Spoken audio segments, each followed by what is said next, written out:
রাজধানীর উত্তরার milestone college ক্যাম্পাসে যুদ্ধবিমান বিধ্বস্ত হয়ে নিহতের ঘটনায় শোক জানিয়েছেন মালয়েশিয়ার প্রধানমন্ত্রী আনোয়ার ইব্রাহিম। তিনি ঘটনায় বীরত্বপূর্ণ লড়াইয়ের জন্য শিক্ষিকা মাহিরিনের আত্মত্যাগের প্রশংসা করেন। ফেসবুক পেজের এক পোস্টে আনোয়ার ইব্রাহিম লেখেন, ঢাকার একটি স্কুলে যুদ্ধবিমান বিধ্বস্ত হওয়ার খবর শুনে বাংলাদেশের মানুষের জন্য হৃদয় ভেঙে গেছে তার। বহু প্রাণহানি ঘটেছে, যাদের অধিকাংশই শিশু। আহত হয়েছেন আরও শতাধিক। এ মর্মান্তিক দুর্ঘটনায় নিহতদের মধ্যে ছিলেন মাহিরিন চৌধুরী, একজন শিক্ষিকা, যিনি সাহসিকতার সঙ্গে তার শিক্ষার্থীদের নিরাপদে সরিয়ে নিয়ে যান এবং এরপর ধোঁয়া ও আগুনের মধ্যে আরও শিক্ষার্থীকে বাঁচাতে ফিরে যান।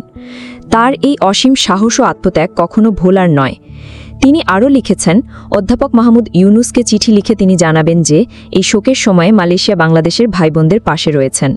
আনোয়ার ইব্রাহিম বলেন, আমরা প্রতিটি প্রাণহানিতে শোকাহত এবং প্রতিটি ক্ষতিগ্রস্ত পরিবারের সঙ্গে একাত্মতা প্রকাশ করছি।